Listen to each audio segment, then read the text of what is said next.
the shortest January in the history of Januaries, at least for recruiting. I'm Thomas Frank Carr, Ryan Snyder, and Sean Fitz with us today on the show, on the BWI Live Recruiting Show, to discuss what Penn State was able to get accomplished, even though they had a couple weeks fewer, thanks to that whole national championship push and all of those things that they tried to do at the beginning of the month. So we're going to get into that. And of course, one of the cool things being a part of On3 is that we have a bunch of people working on a bunch of different things and, all kinds of hands doing work outside of just what we do here at Blue White Illustrated. Pete Nakos of On3 National did an awesome story about NIL and collectives and got some of the information, the lay of the land. So we're going to discuss that. And then, of course, how it applies to Penn State, all those things, plus a final look back at 2025. Fitz, I read your story the other day. It was quite, I don't want to say poetic, but it was very personal. I enjoyed reading about young Fitz 17 years ago in the National Signing Day. I connected with that guy, somebody staying up all night, being there all day, trying to get all of the things, do all the things. If you haven't read it, you should go check out Fitz's article. Fitz, I assume you did not do that yesterday, given the situation.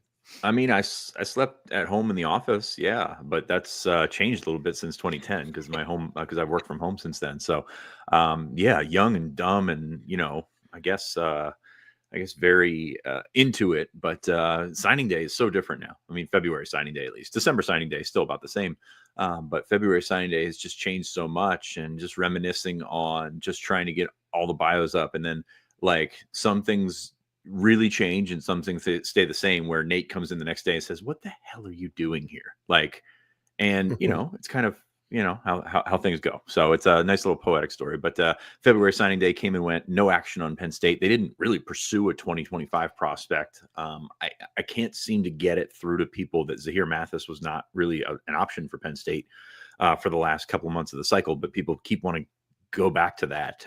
Maryland ended up with his signature, the defensive end out of Imatep. It'd be interesting to see him develop, because that's a recruitment that started in the 8th grade and peaked with him, I think, committing to Ohio State, and then kind of bottom fell out from under that one. So it'll be interesting to see him develop the next couple of years. I think I talked to Luke Stampini from On3 yesterday. Only 3 of the top, the On 300 yesterday were unsigned. So that's 1% of the prospects made it to February. The portal's changed a lot of things. I mean, there used to be guys that could stay and, get to February and actually help themselves out by getting to February, by getting better offers, and the supply and demand drove, demand up for those guys. But with the portal, they've taken a back seat there. So it's really interesting to watch the change since 2018 when that December signing day came into play. They, of course, moved December signing day up a couple of weeks this year. There's always talk on the table about moving some of it to the summer, which would actually be fine for Penn State, the way that they do business. So, but it's just, it's a relic of past days, and I don't miss it. I'm not going to lie, I don't miss it, because that extra month and change of recruiting after the holiday break, I could do without that, and we certainly have done without that, right, Ryan? Yeah, sure.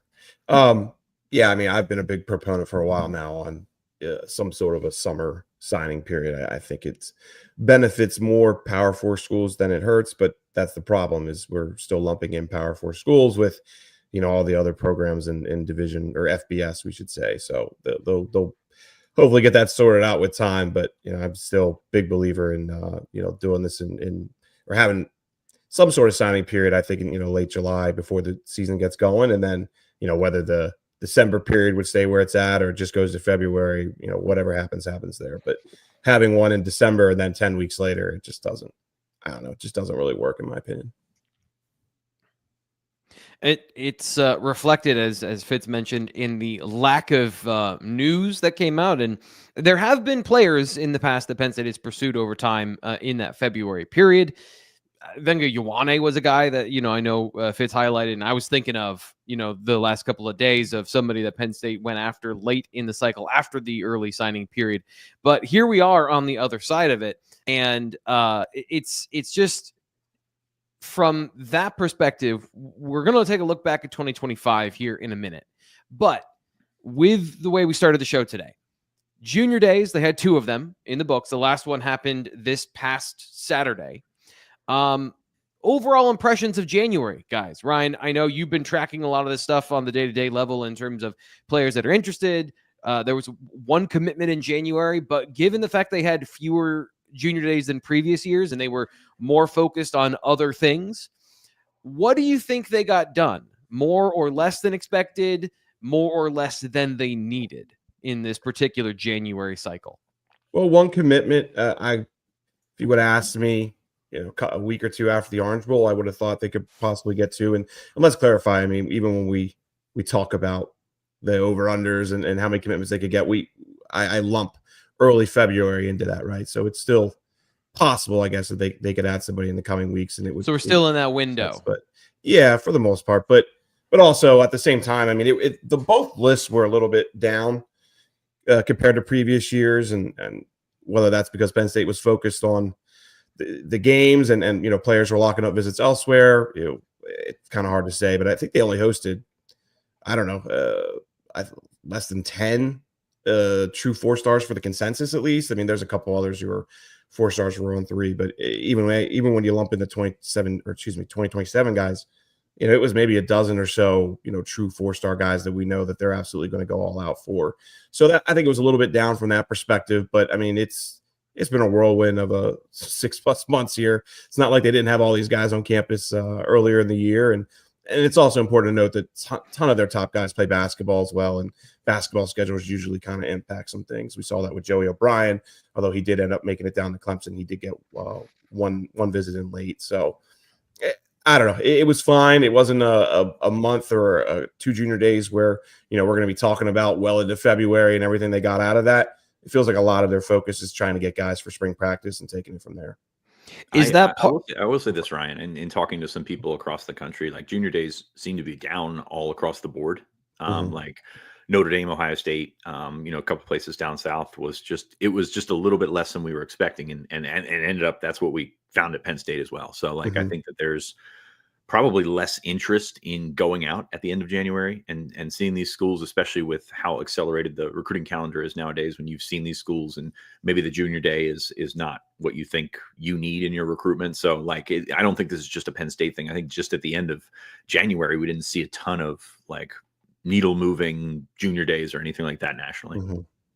Is that part of the idea of the playoff, or is that just something external? Just generally the recruiting calendar is so intense anyway that junior days are just one part of it in with so many other things, spring practice being on the horizon. What do you think? Because I know that in the past couple of years, junior days have been pretty big for Penn State in terms of getting some of their biggest names on campus and getting a lot of guys coming through, in those 3 weekends.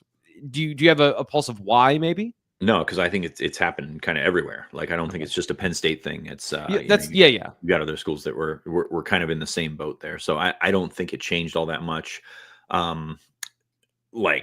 Just for Penn State's not an outlier here at the end of January. So I think that's there's some comfort in that, just because you're trying to learn what the next step's going to be. Are you hosting guys that are ready to decide in February? Penn State got one commitment last weekend, Julian Peterson. We were probably thinking 3 or 4 coming out of, just trickling out over the next couple of weeks of February. But after that showing, I'm not sure that that's necessarily those numbers are going to come to fruition. So you're getting to the next stage, which is spring visits and then spring game visits, and then kind of taking that lull before official visits. Guys have started setting up official visits, which it seems early. Ryan, is that accurate? I think we were looking at March last year. I didn't put. I want to say I didn't put it on the rundown because I figured it's February 6th, and I knew kind of the conversation would be, let's see if any of these stick by the time we get to June.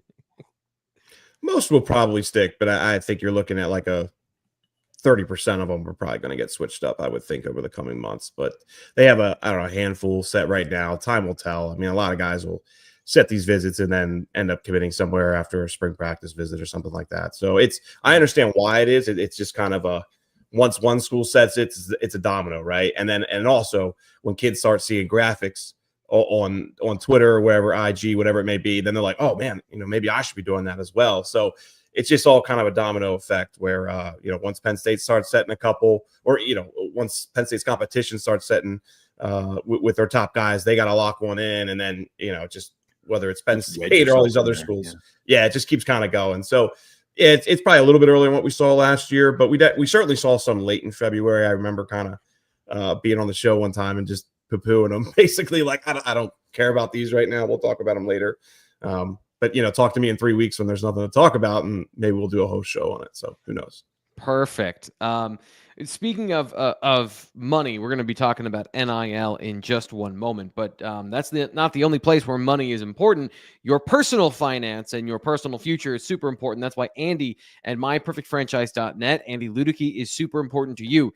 You've listened to this conversation about franchise ownership. You've listened to what he knows and me describing how the business works for several years now. One of the cool things when we get to talk to him is like he's a real person. He's a person who loves college football. He loves sports, and he relates to people who watch this show. So if you want to talk to him about stuff, he's going to be a straight shooter. He's going to give you the information he knows and some of the things he doesn't know or he's concerned about. Here's one that he talked about recently was AI. Just like in every other part of the world, AI is infecting business structure, and nobody knows what it means. So if you want to go into owning your own franchise, you want to go to the next level of your evolution as a business manager, if you have middle managed experience, if you're corporate experience, and you're like, hey, I don't know what AI means. So Andy's with you. He's going to walk you through what he knows, the things he learns, because he stays up to date on all of these things. And the most important thing, steer you away from things that don't make sense. Fads are the best way to lose money. So if you have these skills and you want to take the right approach, his services are 100% free to you. 404-973-9901. Andy at myperfectfranchise.net. We've had people from the Penn State community join him and begin franchises. Willie Berger, former Penn State baseball player, has I think a blinds company somewhere in the South Atlantic region. I apologize. I don't know which Carolina it might be. But the cool thing is Andy loves baseball. So he has some exciting news. If you go to myperfectfranchise.net, he's offering $500 to $1,000 NIL donation to a baseball collective if anyone from our site purchases a franchise. So from BlueWhiteIllustrated.com or here on the Blue White Illustrated YouTube channel, he'll donate to the Penn State Baseball NIL collective for anyone who does that. So again, you can be helping out Penn State sports, and you can be, most importantly, helping out your future. Andy at myperfectfranchise.net. A perfect transition into the wild world of NIL. So Pete Nakos of On3 National did an interview anonymously with representatives from, I think, all 5 power conferences, in air quotes, so at least 4 power conference, air quotes, around NIL and the information of who spent the most, where's the trend lines going. And I wanted to have a conversation with our experts here about recruiting to see how this all fits into the picture. So Ryan, you posted this over on the Blue White Illustrated message board for members to bring it to their attention. So I just want to get your first impressions of the article. Were there things that stood out to you that you didn't know, or you were maybe more or less than you expected from his reporting?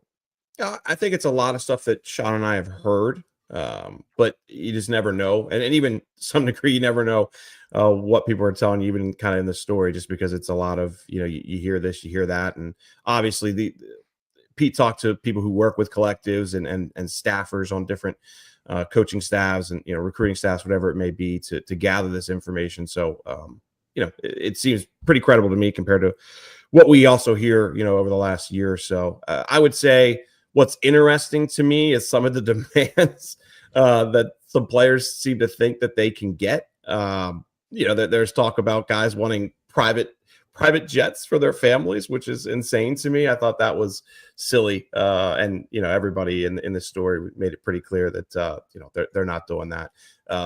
Being able to pay for families for travel, that's something that is pretty popular. I believe Penn State does that with their collectives, as far as some of the money going towards families to be able to go out to, the USC game this year. I know even actually the college football playoff paid for families to be able to go to those games this year. I know they got I think it was a couple $1,000. Yeah. I don't know if it was per game, but I just know, I've heard enough to know that they certainly, that the actual playoff itself paid money for parents to be able to travel. But I would just recommend fans check out the story. T. Frank, I believe you linked it there in the chat, because it's really interesting as far as some of the numbers being thrown out there and the demands. The numbers pretty much add up to what I was expecting to see. It's more so the demands. And there was one, he said, one player wanted this a collective or the school, whomever it may be, to buy his family a home, and the home was $450,000, which is pretty wild to me. Depending on where that is, that's actually not that much. Depending, yeah, I don't know, man. I mean, yeah, I don't know. I mean, middle America, I don't know, but like in State College, a $400,000 house, that's just a house. Sorry, yeah, I didn't mean to careen us into T. Frank is still salty about the housing market 2-3 years after buying his house. Fitz, anything in here that you wanted to highlight to start us off? And then I think there are a couple things in this that relate to Penn State from a specific roster building perspective of what they've been through and you guys have talked about here on the show. But anything from a high level where you want to start with this particular conversation? No, it's more than my house cost, but anyway, I'm looking at the portal stuff, and it's kind of the stuff that we've been saying. And I got one highlighted here from an ACC personnel staffer. He said portal was funky, bad players getting between $500,000 and $700,000 is crazy to me. That hits home, because that's something we've talked about on BlueWhiteIllustrated.com. You had guys that were coming in. Some guys were not starters at their previous school, asking for those kinds of numbers, and there's a line between aggressive and stupid, and Penn State would prefer to stay on the aggressive side of that. And I think they did so in the portal. They kind of found themselves in this well where it's just like, is this juice worth the squeeze? And you saw last year they brought in Julian Fleming, who was not particularly cheap, not particularly those numbers, but not particularly cheap, and just didn't move the needle all that much. So Penn State's got to do some digging to figure out if all this stuff is really worth it. And I think that it goes back to sort of your culture of the entire program. Really, like, you start at recruiting. You go with retention and, the 3 R's: recruiting, retention, and responsible spending in the portal. And I think that's where Penn State kind of sits. Yeah. It's at the Final Four. So it seemed to be working at some point. And I think the retention efforts this year, more than counterbalance the portal efforts this year. They got some decent pieces in the portal, but nobody that I think really changes the entire outlook of the 2025 season. So I think that's really interesting. I thought the numbers here for the portal, not outlandish. Well, I mean, they are outlandish, but not crazy compared to what we kind of what we saw the market in December and early January. So I think that's when you're taking a look at Penn State's portal haul, take a look at some of this stuff, because that is upsetting the balance of your entire roster. You look at what Drew's going to make, and Nick Singleton and Katron and Danai and Zane, all that stuff takes money, and all that stuff, all that retention takes money. You'd rather spend it on a known component, right? Like that's kind of where Penn State stands here. So things are not, money is not infinite. I'm a little bit surprised in reading Pete's story about the positions that you're sort of, I don't want to say prioritizing, but positions that have sort of blown up, like linebacker. They have here that you could have gotten a guy for 100,000 last year, and this year he's asking for 800. Like, that doesn't make any sense to me. So all of this stuff just kind of add ahead as we get into revenue sharing, which is going to be a big part of the conversation in 2026 and next portal season. It feels like there is this, because there is no regulated market, and Stephen Changris says, will NIL money ever be fully disclosed or findable, or will college football higher-ups keep it opaque? I think at a certain point it does benefit them there to be more public discourse of what these things cost, because, again, you just mentioned a linebacker costs a certain amount of money, and then it's 8 times more the next year because, well, why not? Why not find out? Why not shoot your shot? When it comes to the receiver position, the numbers there as a priority position and the portal, I think describes where Penn State has been over the last couple of years in terms of trying to get a guy interested, trying to sign a guy, and the value proposition you guys have kept hammering home. Like, I don't want to blast all the numbers here that in Pete's story, because it is a premium article at On3 National, so you can check it out. But some of the numbers here are eyebrow raising, as my eyebrows are going up into my non-existent hairline. Given what we've talked about, it makes sense of how Penn State, if they're going to be responsible, they're not going to pay that money times 3 to go get a haul of receivers in the portal. And you got to remember not upsetting the room too, right? I mean, I think Keandre Lambert-Smith leaving, Sean, I think we've discussed this. I mean, that was, I think, partly because of Julian Fleming, right. and then bringing him in, and he wanted more, and Penn State wasn't willing to budge, and I think that's certainly was part of the reason why he left. But one thing that we're talking wide receivers, the one question here is, what position has skyrocketed in value in the last year? 5 of the 6 people who answered this all mentioned wide receiver in some realm. So it's amazing too, because that is on one hand a premium position, on the other hand dime a dozen, because there's a lot of receivers out there, but I mean, it's about finding the right one, and you don't know if you're going to find the right one for $1 million. You don't know if you're going to find the right one for $100,000. Like, there doesn't seem to be much of a rhyme or reason there. So I'm sorry to trample you there, but it's fascinating to me, especially in the situation that Penn State is, where they obviously need a number 1 receiver. Like it's staring you there right in the face. But it's not like this. Like you can't go out and guarantee that one guy that you're going to sign is going to flip the entire prospect of the room. I'm not envious of those guys, because that's putting yourself at stake. Like whether it's Franklin, Higgins, Colton Nicky, any of those guys, like you got to stamp your guy, but he's also got to be the guy. And there's no guarantee of that at that position, because so many things go into that production. We go back to scheme. I mean, it all goes back to scheme. Like you can catch 100 balls in a system and go somewhere else and catch 15. Like it's very, very intricate in terms of what they can bring to the table. And that's why when everybody responds to every tweet that we make with they need a receiver, like it's not easy. This is not Madden. This is not NCAA, where you can see their ratings and see and kind of know what they're going to be. Yeah. One thing, T-Frank, let me just jump in one more thing. There's another question here. It says, how much does it cost right now to get an elite offensive tackle or an elite edge rusher? And basically, for the most part, they're saying 500,000 to 800,000, like minimum, to get those top ranked guys. Well, we talk a lot about Manny Iheanacho. We talk a lot about Zion Ellie. Penn State's going to be able to get those guys, which Zion, I think, is way more realistic than Iheanacho, but time will tell. They're going to have to pay them substantially more than what the vast majority of freshmen at those 2 positions have been getting. And again, we come back to the whole, how does that upset your room kind of point. So I think that's a balance that Penn State's done a really good job with. That's why you're not seeing a ton of outgoings. I think that's a big reason why you do see, or part of the reason you do see a lot of outgoings elsewhere is they learn about these things and just kind of trickles down, and guys want to go see what they could get. So that's a big thing that Penn State prioritizes, and a big reason why I do think it's going to be a little difficult for them to get those top 15, top 20, a lot of those 5-star guys at those premium positions, just because at the end of the day, not only is it stupid money for a player who hasn't proven himself, but you're running the risk then of potentially losing some of the guys who have proven themselves in that room, because they're upset for whatever reason. It feels like a way to slip into having to play guys super early too. Just with what you just said there, suddenly now those freshmen are investments that have to pay off quicker, and that's not necessarily how football works at this level. And honestly, not how football works at the NFL level either. It is more rare than not to have guys that come in and immediately contribute well in their first year out of the NFL draft. I guess given that, Fitz, how do you feel about the class of 2025 finishing 14th in the On3 industry ranking, where we talked about, certain speed is expensive this summer, and then suddenly they're able to recoup some of that, get some of those guys that have those elite traits later on in the class, a la an Andrew Olesh or a Matthew Otten, but they weren't able to get some other ones, a la Brandon Finney. How, in the environment we're outlining right now, how do you feel Penn State did given the circumstances?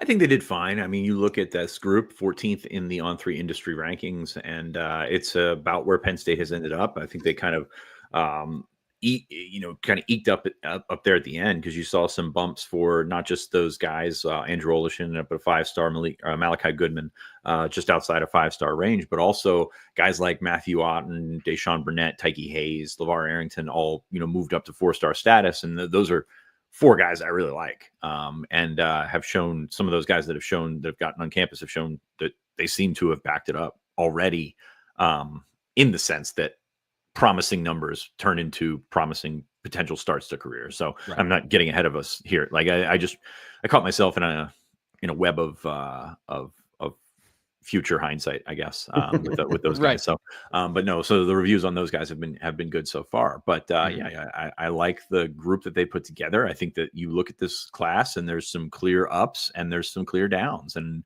some of the premium positions that you look at, quarterback especially, very big question marks on how that's going to play out, especially when you look at, with Drew coming back and with Grunkmeyer assuming the backup role, Smolik getting injured when he did. Like, how's this quarterback room going to look in 2 years? I'm not sure. So I think that's a big question mark, because not when we rate classes, but when we evaluate classes as a whole, quarterback's got to be at the front of the line in terms of what you're doing. It's his most important position on the field. So I think it's a pretty good group. I'm very encouraged by some of the late moves that Penn State made. Obviously, you mentioned they did not get Brandon Finney, but they were able to secure Andrew Olish, and Chaz Coleman has the traits to be a superstar defensive end. So that's a very, very good close by Penn State for a cycle that was kind of really, really back and forth for much of the time. So, I think some people highlight the classes by misses, but you can highlight it by the hits, and they got some good hits to sort of bring up the top of that class. We talked all cycle about,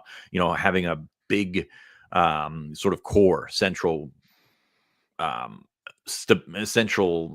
component to that class, which is great. You need that, but you still need the cherry on top, the whipped cream, and all that kind of stuff to make it more palatable. And they did so at the end there. So, it's a nice, a good class, a B class, something like that, and kind of setting yourself up for the 2026 class, which I think is going to outrate the last couple of classes for Penn State. The last thing I want to talk about here in this article is, what is the best way to build a roster in college football is the final question. There is no consensus here. There's absolutely zero overlap in these answers from a commonality. Recruiting, hybrid, NFL, and then one person just lists all the things that Ohio State did. And so, spend a lot of money was the final one, but there's no Penn State's value proposition of recruiting, development.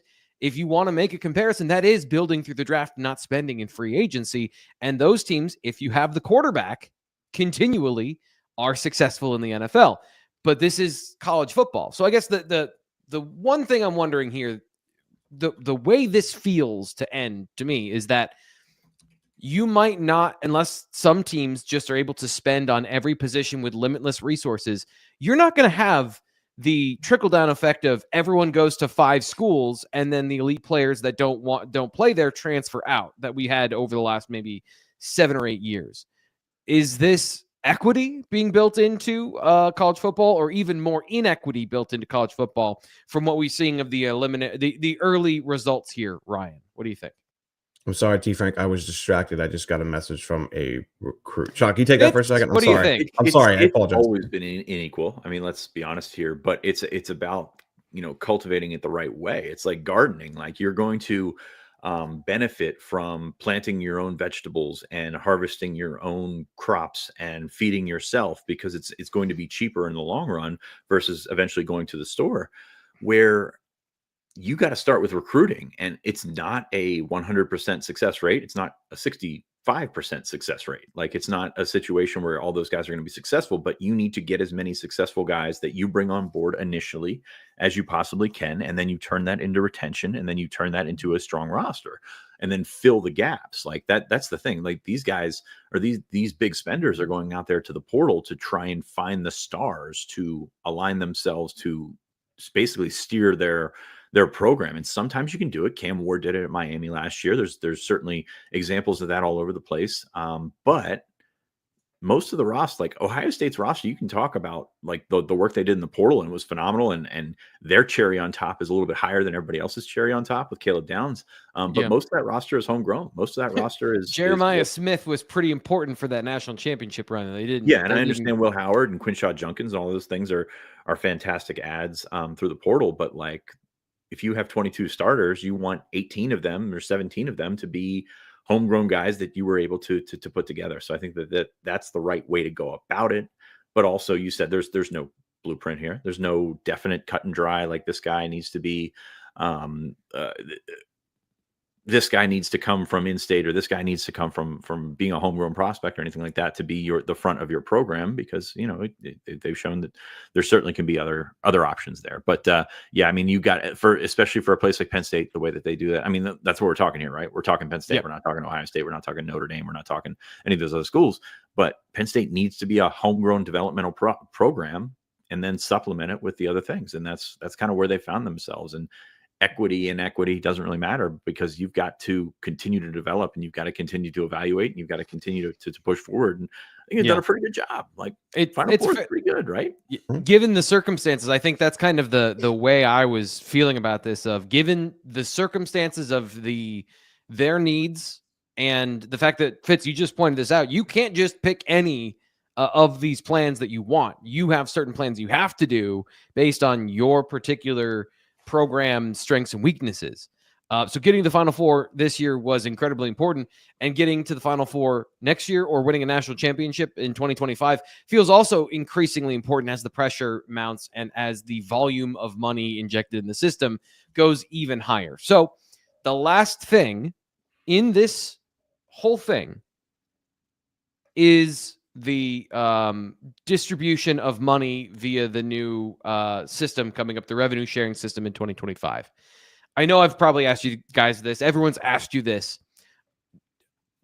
Given what Penn State wants to be, development, find guys that are here for more than money, does that give them a chance to supersede where they have been in that 12 to 15 spot, Ryan, where you just said you find it hard for them to get to the next level of getting those top 5 guys, getting those elite prospects, because they're going to be going after the elite prospects that are there for development in the NFL and for, all the other things, blah, blah, blah. Is enough money, or do you think that it's just going to raise the margins higher? Everybody has that money, or at least the schools that Penn State, or the schools that are serious about competing for a national championship. So time will tell. We've mentioned this before. Like, I do kind of feel like it'll be a little bit of a trickle down where Penn State is able to get maybe a couple guys that normally would end up at Ohio State or Georgia or wherever, where at the same time, you're going to see some guys that normally would have ended up at kind of that next tier where I put Penn State and some others going to, the Marylands of the world or wherever it may be. So I expect it to be kind of similar still with the way actual high school recruiting goes. But again, there's going to be players that Penn State and other schools are able to go in a little bit harder for now and maybe be able to pluck away from the elite. But I think like Zion Ellie committing to Maryland early. Do I think that will stick? No. But I think it's probably a good example of what's coming, where it's, Maryland's decided, hey, we're going to go all in here. And I don't know what he's offered financially. I'm willing to bet it's probably something. Would you guess, Sean, what Zion Ellie? Do you think Zion Ellie's been offered $1 million by Maryland? Yeah, I think so. Yeah, okay, starting me point. too.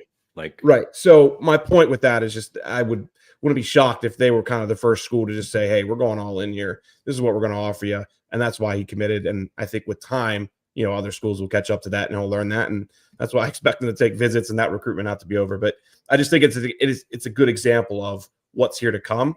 And why maybe some lower schools are able to pluck some of these top guys, whether they stick or not, time will tell. But you look at fund allocation, and I think that's the big thing here. So Penn State's got to pay Drew Aller, they got to pay Nick Singleton, they got to pay all these guys that are coming back. And again, the money is not infinite. Like, it's not going to be a situation where, yes, you get those retention, then you have the same amount available for recruiting, you have the same amount available for portal that you had before. Like, it's going to eat into that some of it, and then eventually when you get into revenue sharing, it's got to be sort of pie charted there. Without sounding like a jerk, like, what's Maryland paying like to get their talent back that's on campus right now? Like, you've got more funds to spend in recruiting because you don't have the funds to spend in retention and things of that nature. Right, so I think that will play into it. And you saw that, you kind of see that with Rutgers right now as well. Like, some of these other schools, are making guys that are, and Zion Elie's a different cat because he's the number 1 player in the country. But like, you look at Elias Koch and Whitey Collier, like guys that were on Penn State's board, not necessarily at the top of Penn State's board. Well, it's worth more to Rutgers to pay for those guys right now. Like, and I think that's something that you're going to see pop up. And some of that stuff I think will even out during the cycle because it's a long cycle. Like, it's committing in February is tough because for some guys, the attention goes away and you kind of miss it. And we've seen this, like whether it's NIL, whether it's NIL, non-NIL related. Got to learn how to say that without stumbling over myself. I apologize. Like they're still kids. They're still guys that are in this process, and some of them enjoy the process, some of them don't. And committing in February, Ryan, how many times have we heard guys that are just like, yeah, I kind of missed hearing from people. Like I kind of missed hearing from coaches, even reporters, like, because that's the way that some of these guys. I don't know if I've ever heard that now. I'm just kidding. Well, I'm talking back in the old days, sleep on the floor of the office there. But like it's a really fascinating cycle in that, like, you can go a long time and then you see these guys taking official visits and eating filet and, you know, going to LA and doing all this kind of stuff. And you're like, well, I'm missing out on my recruitment, my personal recruitment, because I committed back in February. And I think that's, you know, with social media and with all this stuff being so easily available at your fingertips, you kind of feel like you're missing out if you commit this early. So it's really interesting to see. It depends on the type of kid. You know, you look at Penn State's class right now, 26. Yeah. And you don't see a ton of movement happening. That it very well could happen, but you don't see a ton of movement because of the type of kid that they've recruited so far. So it's going to be fascinating to see how this plays out over the next couple of months, because everything is so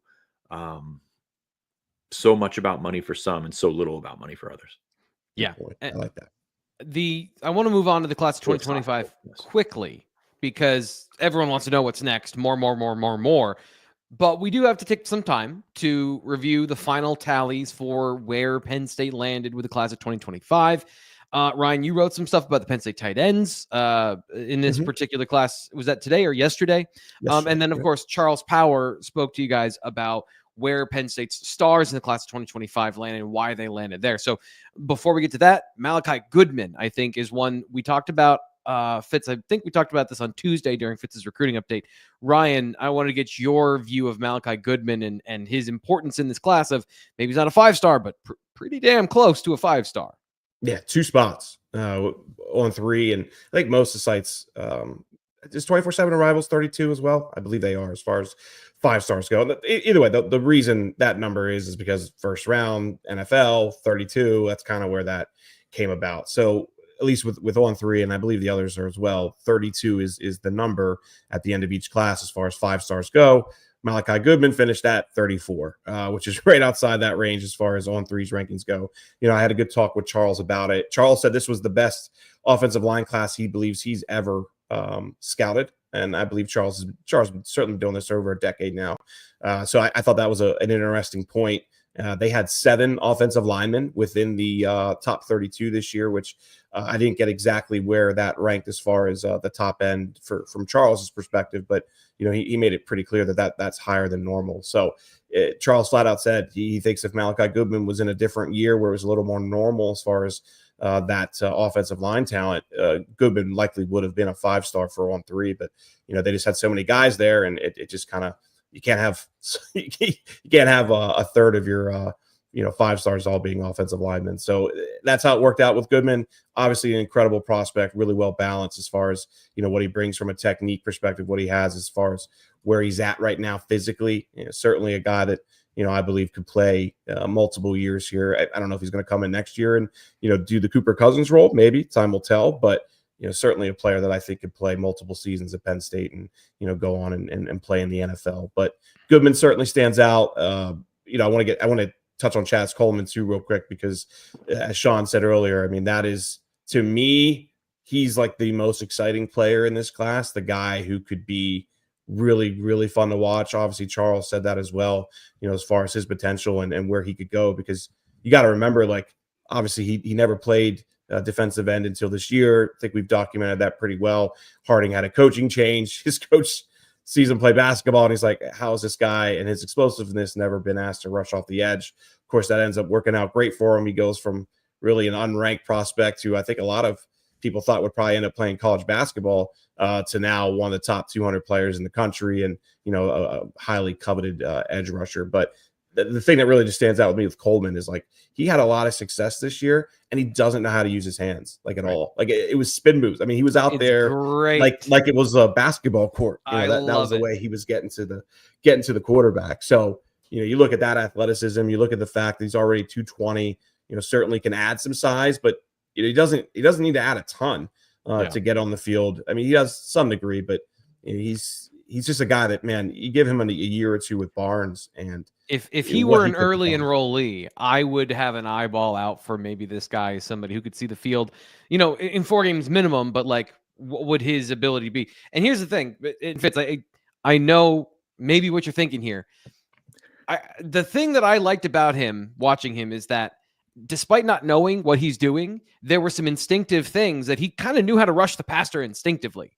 And I like that. You can teach him the details, but in terms of understanding how to get angles on a player, how to get to the edge of a player, that is very basketball, of how do I get around this guy to get to the bucket? And I felt like there were some of those instincts that translate really well from the basketball court, where if you're not teaching those things, you can teach how to refine those things. But, and when you're 6'4.5", 220, he's going to be just naturally getting bigger from a size perspective before he gets to campus. If he were here in January and put on 15 pounds, I wouldn't be mad about it. I wouldn't be mad about looking at it. I got to say, you got to give a ton of credit to the staff there at Warren Harding. Like, they completely transformed him. Like, it's night and day compared to what he was as a prospect in his junior year and what he was as a prospect in his senior year. So I think it was pretty cool to watch that transformation. And again, if you're elevating your profile, if you're trending up at the end of the cycle, usually those guys check out. So I'm looking at guys like that. We just bumped Ott and we just bumped Tyke Hayes, Arrington. I know other people have been higher on Arrington, but we got those guys to the 4-star realm. Yeah. So I think that those are the ones that you look at and say, okay, they've got some momentum going into, and it's fictional momentum. Don't get me wrong here, but you feel good about their trending, how they're trending body types, how they're trending physically. And usually that translates pretty well. Like, you look at some of the late additions to Penn State's class in the past, they've been pretty good players. So not all of them, don't get me wrong, but been some pretty good players for Penn State that have signed late, that have risen late and have done some really good things. Vega, great example. Fitz, you talked about those players as the meat of this class, and I tend to agree that the way you look at the body types, as you just mentioned, and the talent they had, of maybe some guys that were a bit underrated. How do you compare that to what you've seen previously of some of Penn State's recruiting classes, in terms of guys that outplayed their ranking, and then guys that, when you're in the middle there, and maybe there's a couple questions about what you do to translate, maybe you don't work out the way the positive projections would give. So how do you view the meat of this class in terms of historical Penn State classes that have a similar feel about them? That's a tough question, because I think it comes down to every individual, and I'm looking for trends at, this position is strong, or this position is going to elevate the room or elevate the entire side of the ball. And that's tough, because I mentioned Otten's a receiver, Burnett's a defensive end, Hayes is a running back, LeVar Arrington's a linebacker. Like, you're kind of all over the place. Malachi Goodman's an offensive tackle. Well, you've got Malachi Goodman in this class, but you've also got Owen Alicini, who is also a 4-star tackle, but completely different. I mean, Goodman is 6'6", 315. So if you needed to throw him in, you could get in somebody's way. Alicini is 6'8", 260. So we're not going to see him for a couple of years. So it's a very interesting sort of collection when you go position to position, because then on the offensive line, you add Michael Troutman, who's 6'3", and it's just very different than the people that Penn State has recruited at that spot as well. So I just think you're kind of all over the maps with a bunch of individuals. So I don't know that it's a particularly complimentary class, if that makes sense. Also, how do I say this? It's like when we're comparing Jalen Hurts to Patrick Mahomes and who's going to play. Like, they don't play against each other. Like, this is not a situation where you have to be complimentary. You just have to find good players to pair with other good players. That's not necessarily complimentary. That's just, finding the talent and making it work. Yeah. Totally get what you're saying there. Let's move on now to our final topic of the day, which is February. What's coming up next over the next month? We're going to be breaking this down and digging into this for a while, but I wanted to get kind of an opening conversation about what's coming up, and cutting down lists, making the top 5, making the top 10 is a lot of what's happening at this time of year, after those junior days, after people have seen and heard from coaches during January, all that stuff. So a couple of important names out there right now. Ryan, start where you want to in terms of the importance of these guys and their announcements coming up or that have happened recently. Well, let's start with it's February, so I'm going to go on vacation. So, Sean, you can handle all this while I'm gone. No, I'm just kidding. Kari Adams, I think, is an intriguing one. Put out top 10 yesterday, which was pretty much what I expected. Penn State is a school that I've thought is top 3 for a while now. The other schools were Auburn, LSU, Maryland, Michigan, Notre Dame, Oregon, South Carolina, Syracuse, and USC. Handful of those came recently, I believe. I got to double check on exactly who, but some of them are new. I still feel like this is Penn State, Notre Dame, South Carolina. Sean, would you kind of agree that those are the 3 that stand out there? Sure. I'm not listening. Adams? Sure. Yes. Okay. Sorry. So we'll see. I've thought for a while that Penn State should be. I thought that they are I do believe they are the school to beat. But this new surge in offers and how where he goes to visit in the spring, like it's interesting to me because again, it feels like Brandon Finney all over again. And I know Sean wrote about that. I've talked about it a little bit, stealing from Sean, to be honest about that. So it's just it's February. We can talk all we want about, I think Penn State's in a good spot with this guy, this guy, this guy. But these spring visits, especially when we just emphasized that junior days were kind of down and, guys have been kind of looking forward more than they were looking at the present at the time. I don't want to get too far ahead of ourselves, if that makes sense. So, but Kari Adams is absolutely one of their top, I would say absolutely top 3 or so corners. Elbert Hill is a guy that obviously Penn State would love to get. He's the number 1 corner in the country. Don't really feel like he's going to end up here. Ohio State from Ohio, right? Yeah, he is. And he's also, he's visited a ton of different schools as well. But Penn State, I wouldn't be shocked if they get him back on campus in the spring and maybe even get an official visit if it lasts that long. But I feel like he and Dorian Barney are going to be hard to get. Barney's the originally from Erie, now plays in Georgia. We wrote about him and talked about him here in recent weeks. But to me, like that's why Kari Adams is so incredibly important. Now, of course, they have Julian Peterson already committed, and we talked about that in recent weeks about what he brings as far as physically everything kind of stacks up. Missed a lot of his season this year, so let's see how he progresses, this offseason into next year. But they feel good about that. But I still think Terry really wants to get one of those top guys that he's in a good position with, and right now Adams is the one that I think would make the most sense. Fitz, Alex Haskell. You want to talk about Alex Haskell? You look at Alex Haskell's profile, you see 3-star, whatever. I'm not in favor of that. He is a heck of a football player. One of Penn State's top 2 or 3 defensive tackle prospects. He's the best defensive player on the St. Joe's Prep defense. That was the best defense in the state. He's a really, really good football player, and Penn State has prioritized him. He was up for the SMU game. He's been up a couple of times, worked with Deion Barnes at camp. Now he's about to cut it to 4. I'm curious to see which direction it goes, but Penn State's going to be in that 4. I feel pretty confident in. He just went down to Duke, so Duke is a school that he's very interested in.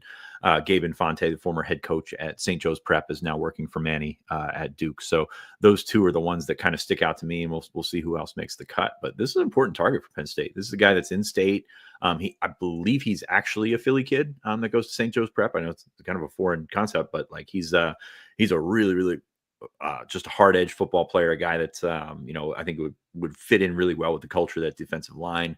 Really likes Deion Barnes. And this is a good player. Like this is I'm not going to use the word offended, but like of the ratings early in the 2026 class, this is the one that I get wound up about the most because he's a heck of a football player on top of, just being one of Penn State's top targets on the defensive line. So important cut down because when you go, like we just mentioned, Kari Adams, top 10. Kari Adams is a great kid. Kari Adams is a really talented football player. Cutting it to top 10, what's that do for you? You're probably only going to take 4 or 5 official visits.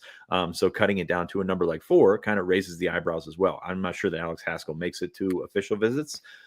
We will see where which direction this goes through from here. But this is one that catches my attention. If you're going to cut it down to just a handful of schools, that means you're probably a bit closer to a decision than someone like Kari Adams. Quick follow-up here. Just how do you feel about Penn State's defensive tackle recruiting recently and, what they have on the roster? Randy Adarica coming in, I think, is the only true defensive tackle in the last class. You need to get good football players. Does Alex Haskell's importance inflate because of the situation at defensive tackle? Or do you think the defensive tackle situation is fine, Fitz? Both. I think he's really important. I think Damari Simeon in Jersey is really important because you want to look at, like we had this discussion on the chat, whether it was last week or earlier this week. I don't know. It's all running together. But when you look at the rankings for defensive tackles, defensive linemen, as we rate them on three, it's very geographical. A lot of those guys are down south. A lot of those guys are in Georgia and Louisiana and Texas and all those. And it's very tough to get those guys because defensive tackle is a premium position. When you have guys in your region, and Penn State did 2 cycles ago with Liam Andrews, with DeAndre Cook, with Xavier Gilliam, you need to finish on those guys. You need to understand that those guys are priority targets, not just because of the player that they are, but where they're at. You don't get as many shots if you're Penn State to bring in defensive tackles from your region as, someone mentioned, or whenever we were talking about Georgia bringing in defensive tackles. Well, Georgia has a little bit more supply and also, the cachet of what they've done in the field. But they have the ability to throw a stone and hit a defensive tackle. Penn State doesn't necessarily have that.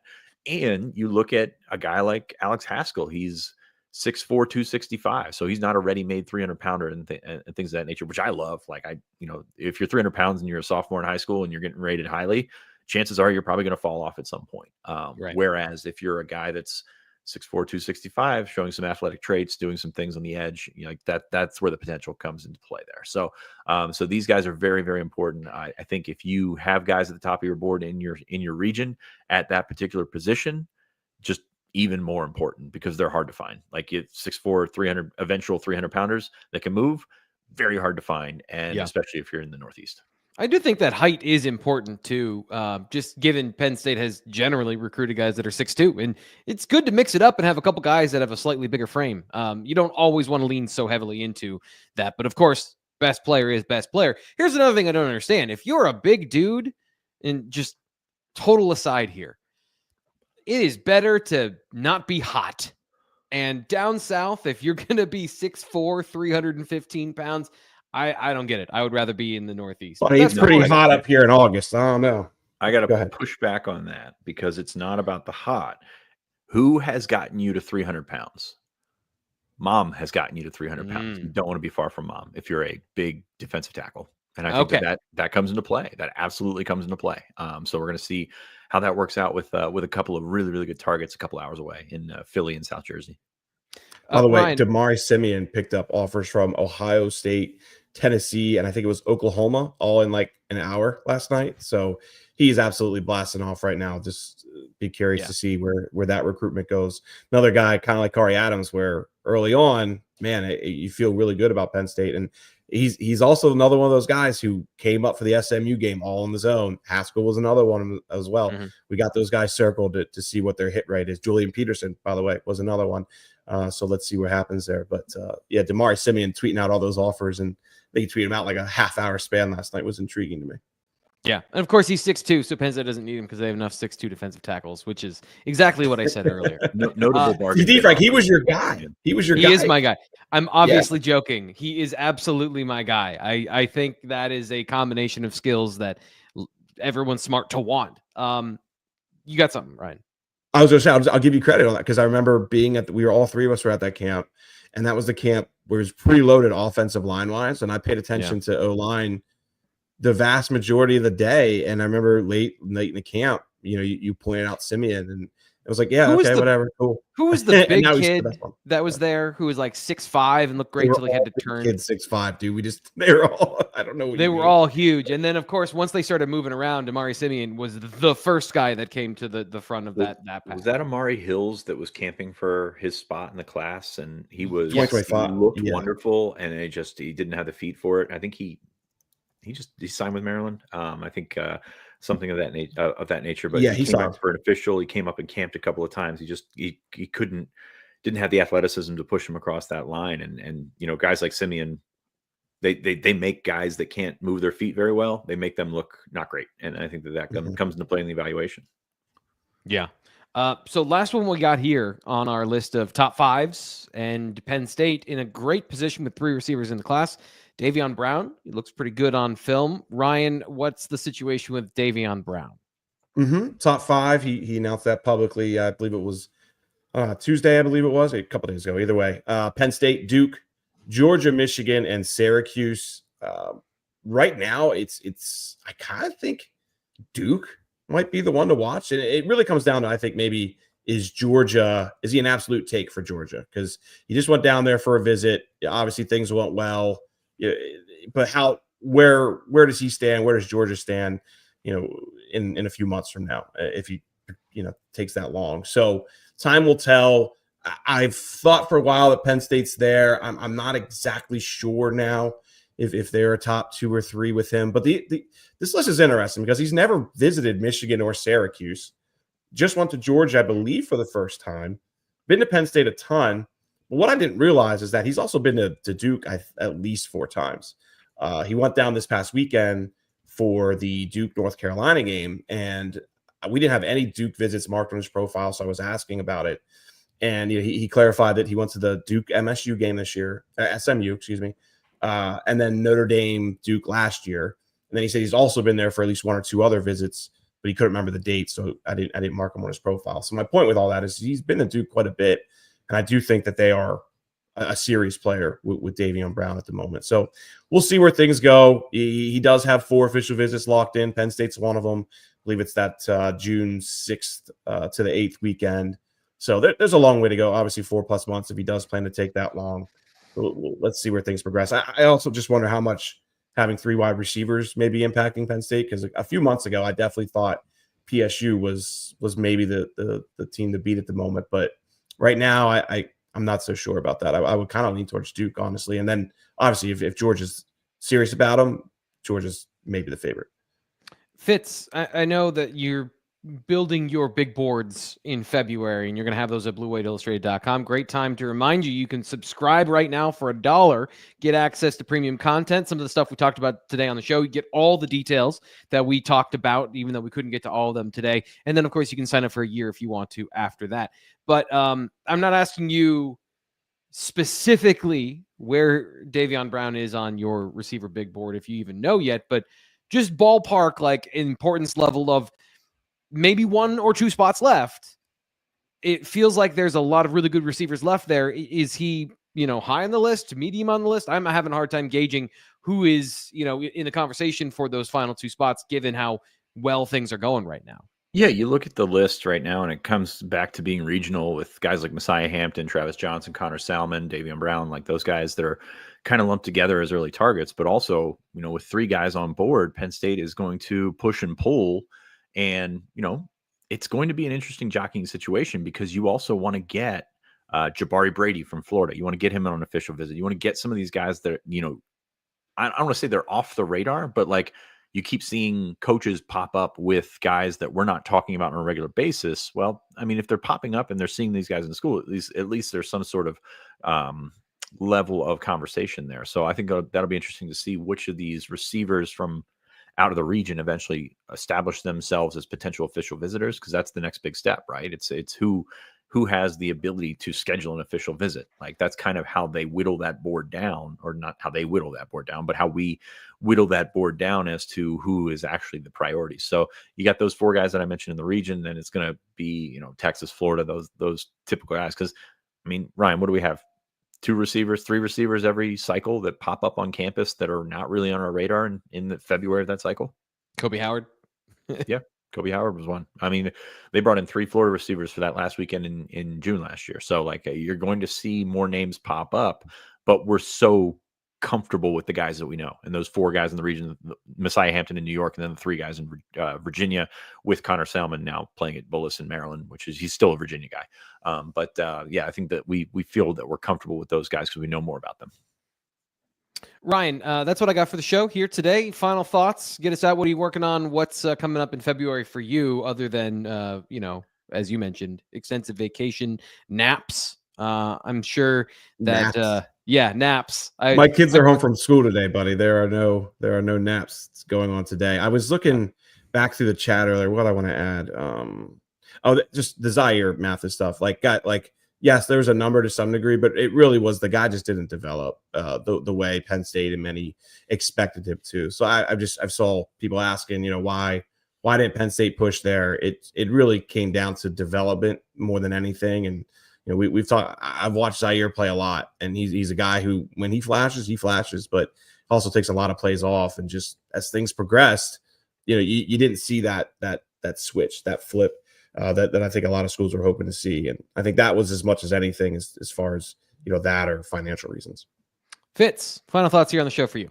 Yeah, that's just trying to hammer people over the head with that. Like, the development wasn't there. The frame is NFL worthy. Beyond that, I'm not sure what else is. Greg Gattuso is coming back to Penn State. That's cool. Former Letterman, of course, has coached at a bunch of places. Most recently, the University at Albany, has been the head coach there for a while and has done a really good job. A really interesting dynamic of how hard it is to be an FCS coach right now with the lacking budgets versus all this other stuff that's going on. I mean, I can't imagine wanting to do that. So Greg Gattuso is going to come back. He's going to be a mentor for Deion Barnes and Torrance Brown and those guys on the defensive line. So I think that's cool to watch. I'm not sure what his outward impact is going to be, but that's a very, very good defensive line coach in Greg Gattuso, and he's gonna help those guys out. So interesting to see how his development or how his presence will impact the development of those young defensive linemen. It's notably those young defensive tackles, and it's gonna be fun to watch. And T. Frank, real quick, to actually answer the real question you asked, what are we working on? I do want to mention, had a great talk today with Owen and Luke Wafel's dad. So really good interview coming up here, just talking about, obviously Owen came in as a transfer from Michigan. Luke Wafel now is one of Deion Barnes' top defensive end targets. So really good talk there. We'll have that on the site. And then obviously it's just kind of circling back and trying to figure out, who those priority players at each position are. Sean's going to do a big board here sooner than later, and I'm going to try and look at some specific positions, and we'll take it from there. But we've got 3 weeks of somewhat slow as far as no visits on campus and things like that. But mid-March will be here before you know it, and guys are going to start locking up spring visits here pretty soon as well. Yep. News is never done, and there's always a great time when there isn't a bunch of a flurry of activity to get some of the lay of the land conversations going.